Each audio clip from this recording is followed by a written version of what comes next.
Hello everyone, ready হয়ে পড়েছি রথ দেখতে যাব বলে। সন্ধে হয়ে গেছে, ভাবলাম সন্ধেবেলার দিকে যাব, ভিড়টা একটু কম হবে। এইদিকে ছেলেকেও রেডি করে নিয়েছি, ওকে এরকম একটা পাতলা সুতির জামা পরিয়ে নিয়েছি।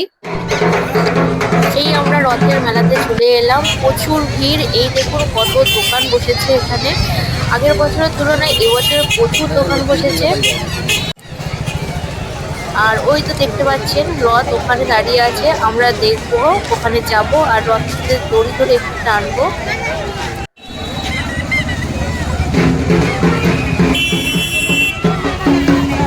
যেহেতু রাস্তার উপরে রথটা দাঁড়িয়ে আছে, প্রচুর রাস্তায় জ্যাম হয়ে যাচ্ছে আর প্রচুর বিএসএফরা দাঁড়িয়ে আছে, পুলিশরা এখানে দাঁড়িয়ে আছে। তাই আমরা তাড়াতাড়ি রাস্তা পার হয়ে আমরা মেলার ভিতরে ঢুকে গেলাম। আর দেখুন প্রচুর দোকান বসেছে, এই দেখুন প্রচুর বেলুনের দোকান, খাবারের দোকান, এগুলো মাথার জিনিস, এগুলো দেখতে ভালো লাগছে। এগুলো প্রচুর খেলনার জিনিস, এগুলো হচ্ছে কি রান্নার জিনিসপত্র, প্লেট, কাপ, গ্লাস।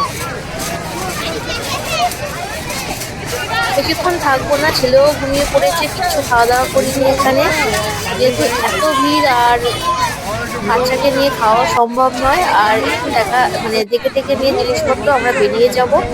এই দেখুন প্রচুর জিনিসপত্র এখানে বিক্রি হচ্ছে।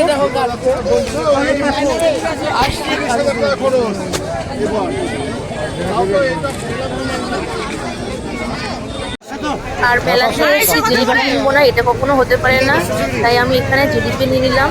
যেহেতু আমরা দুজন, 250 জিলিপি নিলাম। ও তো মিষ্টি খায় না, শুধু আমার জন্য, তাও আমি খেতে পারবো না, মাসির জন্য একটু রেখে দেবো।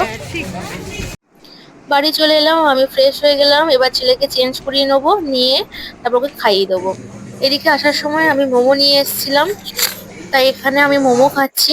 আর এদিকে ভাতও বসিয়ে দিয়েছি। আর আমার কাছে থাকবে বলে ও কান্নাকাটি করছে, আমি ওকে রান্নাঘরে নিয়ে চলে এলাম। ও রান্নাঘরে এরকম দেখছে সবকিছু। রান্না করতে করতে একটু জিলিপি খাবো, তাই একটু জিলিপি ভেঙে নিয়ে খেয়ে দেখবো কেমন খেতে।